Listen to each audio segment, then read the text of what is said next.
नेपाल र युवा हैन यो भन्नुभन्दा पहिला अलिकति मेरो कुरा तिमीहरूलाई सुनाउँछु म त्यसपछि यो टपिकमा जाउँला। मेरो बुवाको एउटा सपना छ कि छोरो चाहिँ आफ्नै जिल्लामा आओस्, आफ्नै जिल्लाको हाकिम होस्, अनि गएर गाउँका मान्छेहरूलाई पनि लिएर जान पाइयोस्, चिया खान पाइयोस् भन्ने एउटा बुवाको सपना छ। हाकिम भएको, सरकारी जागिरे भएर आफ्नै जिल्लामा आएको, आफ्नै जिल्ला प्रशासन हाकेको हेर्ने सपना छ बुवाको। त्यो सपनाले पनि मलाई हिम्मत दिइरहेको छ कि अझै मैले गर्नुपर्छ है, मैले चाहिँ गर्न सक्छु है भन्ने हिम्मत मलाई अझै त्यसबाट दिइरहेछ। र अर्को कुरो म कहिलेकाहीँ गीता पनि पढ्छु कि होइन, गीतामा पनि लेखेको छ, तिमीहरू सबैलाई थाहा पनि होला, सबैले सुनिरहेको कुरा हो। कर्म गर फलको आश नगर होइन, सुनिएको छ नि होइन, हो नि होइन, कर्म गर फलको आश नगर भने जस्तै गर्दै जाने हो। एकचोटि भएन, दुईचोटि भएन, तिनचोटि भएन, म तिनचोटि मै उदाहरण छु, हिम्मत हारेको छैन मैले अझै, तिनचोटिसम्म फेल भए पनि गर्न सकिन्छ है भन्ने चाहिँ अझै मनमा छ कि आत्मविश्वास हुनुपर्छ, जज गर्न सकिन्छ, एकचोटि फेल हुँदैमा सकिँदैन भन्ने होइन कि। त्यही भएर निरन्तर कर्म गर्दै जाने हो। अब मैले जानेको कुरो तिमीहरूलाई सेयर गर्छु, सिकाउँछु, तिमीहरूले जानेको कुरो मलाई सिकाऊ होइन। हामी कोही पनि सबै जन्मिँदै जान्ने भएर आउँदैन क्या। कति कुरा तिमीले जाने होला होइन, तिमीले पनि जाने होला कति कुराहरू।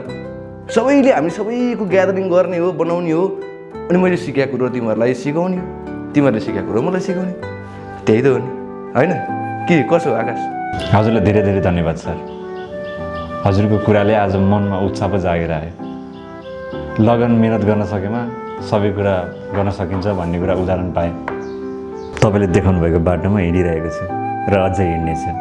मन लगाएर परीक्षाको तयारी गर्नेछु सर। म त सानो गाउँबाट सानो सपना बोकेर आएको मान्छेलाई यहाँ यति धेरै मान्छेसँग भेट्न पाएँ। म धन्य छु। म मेरो सपनालाई सधैँ पछ्याइरहनेछु। आज मेरो निबन्ध भन्ने पालो छ क्यारे। मेरो निबन्धको शीर्षक नेपाल र युवा। नेपाल सुन्दर देश हो। नेपाल सुन्दर हुँदाहुँदै पनि नेपालीहरू विदेश जान बाध्य भइरहेका छन्। नेपाल सबै कुराले भरिपूर्ण हुँदाहुँदै पनि देश खाली भइरहेको छ। पुरानो नेताहरूको पुरानै विचार छ, खोक्रोवाला। अब भएको युवाहरू जति सबै विदेश पलायन भए पछाडि कसरी देशको परिवर्तन हुन्छ, कसरी देशले मुहार फेर्छ त? अब हामी नै युवा हो देशलाई परिवर्तन गर्ने, र हामी नै बाहिर जानु परे पछाडि देशको हालत के हुन्छ? मलाई सधैँ नेपालको माया लाग्छ। म नेपाली हुनुमा एकदम गर्व लाग्छ। हस्त धन्यवाद। भोलि छुट्टी छ, अब पर्सि त्यो मैले भनेको कुराहरू सबै कुरा तयारी गरेर आउनु है। लोकसेवा तयारी त्यति साह्रो सजिलो छैन साथीभाइ हो, बुझे हो नि।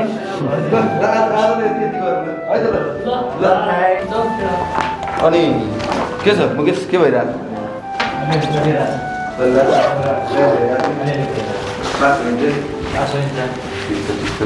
अनि के छ वन्दना भइरहेको छ नि?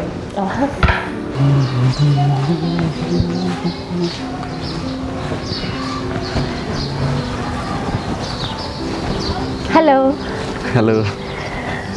साँच्चीकै राम्रो भन्नुभएको थियो। म वन्दना शाह, कोटेश्वरमा बस्छु। अनि तपाईँ? म आकाश पौडेल, बुढानील कण्ठ बस्छु। साँच्चै तपाईँ के को तयारी गरिदिनुहुन्छ नि? त्यही नाम निकाल्ने त हो। सपना त के छ नि? ए हामी एउटै विषयको तयारीमा रहेछौँ। नाम निकाल्ने, अगाडि बढ्ने, आफूलाई मन परेको क्षेत्र रोज्ने, भइ त गयो। मम्मी ड्याड त एब्रोड जा भन्नुहुन्छ, तर मलाई गभर्मेन्ट जब गर्नै मनपर्छ। मेरो फुपू एम्बिस्टर हुनुहुन्छ, अनि उहाँ बाहिर गएर आउँदाखेरि मलाई ठुलो डेलिभरी लिएर आइदिनुहुन्थ्यो कि, अनि त्यही भएर मलाई पनि फुपू जस्तै हुन मन छ। उहाँले पनि मलाई सपोर्ट गरिरहनु भएको छ, त्यही भएर लागेको हो। एनिवे म तपाईँ जस्तो ट्यालेन्ट त छैन, but if you have a time मलाई पनि हेल्प गर्नुपर्छ ल। म अनि ट्यालेन्ट नो, हामी एउटै क्लासमा छौँ। मैले सके जति हेल्प त गरिहाल्छु नि। मैले सकेको पनि हेल्प गरिहाल्छु नि तपाईँलाई। साँच्चै तपाईँसँग कतिवटा बुक छ? मसँग चाहिँ अहिले 2टा केस पेपर छ, अरू चाहिँ किन्ने सोच बनाइरहेको छु। Okay, I will purchase the book, अनि सँगै मिलेर पढाउला नि हुनु। हुन्छ हस्। साँच्चै बुक कुन छ लेट मी नो है, मलाई त्यति आइडिया छैन। हुन्छ। Can I get you number?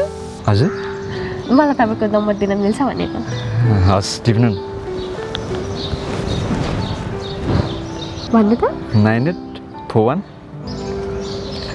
Miss call गर्नु न है आयो होला है सर आयो 95 होला है मेरो चाहिँ हस् टिप्युने भ्याउनुहुन्छ हुन्छ नि त हुन्छ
आकाश अघि तिमीले भने कुरा एकदमै गएको थियो है अब हेर न नेपालमा केही गर्छु भनेर गर्न खोज्ने युवालाई जो गर्छ पात्र बनाउँछ जो गर्छ त्यही पात्र बन्छ अर्को के कुरा नेपाली समाजमा अब आमा बाउ पनि कस्ता छन् भनेदेखि छोराछोरी विदेश गइदिउन् होइन पैसा कमाउन् भन्ने सोच राख्छन् यहीँ बसेर केही गरौँ म केही गर्छु भन्ने खाले मान्छेलाई त कसैले साथ पनि दिँदैनन् न टिर्छन् अरू त के कुरा अब छोरी माग्न जाँदाखेरि सुत पनि सरकारी जागिर खोज्ने अवस्था छ एउटा गीत छ नि के अरे ए खोजी आऊ पहिले सरकारी जागिर भन्ने गीत छ नि त्यही भएर हेर आकाश एनी हाउ नाम चाहिँ निकाल्नै पर्ने अवस्था छ है बुझ्यौ नि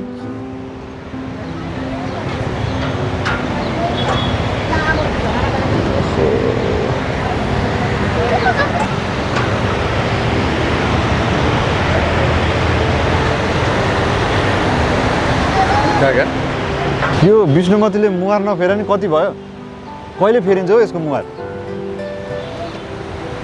खै अब मैले देखेदेखि धमिलोको धमिलो छ सङ्लो भन्ने पानी खुवाइसम्म देख्न पाएको छैन अब यही सफाइको नाममा पनि धेरै पैसा खर्च गरिसके तै पनि सफा भने कहिले भए देख्दिनँ र राम्रो प्रशासकीय अधिकृत भए भएदेखि जमाना पनि सक्थ्यो क्या यो खोला पनि सफा हुन्थ्यो सबै कुरा हुन्थ्यो अँ साँच्ची ल भन त तिमी चाहिँ मेयर भयो भनेदेखि काठमाडौँको के गर्छौ यो खोलाहरूलाई कसरी सफा गर्छौ ल भन त म मेयर भएको है अब खोलामा ढल मिसिएको छ अब त्यो ढलको लागि दुईवटा नाली खनिदिने अब त्यस पछाडि नालीमा ढल बगाइदिन्थे अब खोलाको पानी खोलामै जान्थ्यो त्यस पछाडि भयो नि त सफा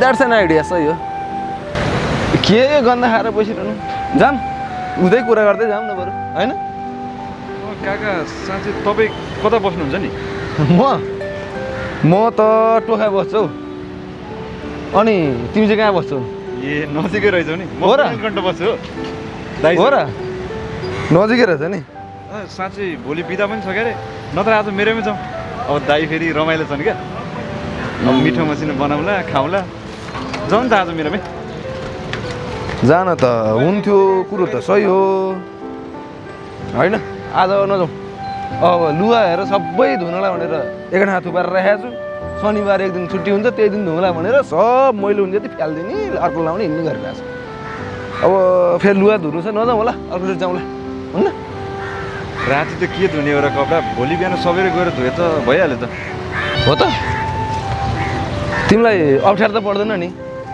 अनि के छ लिन्छै लिँदैन कहिले काहीँ यसो एक बोतल जति बियर चाहिँ यसो लिन्छु हो मिलाएर ए अनि दाइ दाइले के गर्नुहुन्छ दाइ र म नि कहिलेकाहीँ यसो बसेर खान्छ त्यही एक बोतल बियर भए पुगिहाल्छ हो त ल त्यसो हो भने 3टा बोतल चाहिँ मेरो तर्फबाट ल बियरको है त त्यसो भए चिकन म लान्छु भइतको जाउँ त्यसो अब तिमीलाई साँच्चै अप्ठ्यारो पर्दैन नि पर्दैन अब सानो खाट छ सानो खाटमा दाइ सुत्नुहुन्छ ठुलो खाटमा तपाईँहरूमा मिलेर सुतौँ ल भइतको ल हुन्छ त्यसो भए जाउँ होइन केही छैन अनि दाइ कतिखेर आउनुहुन्छ त दाइ आइसक्नु ए ल ठिकै छ किन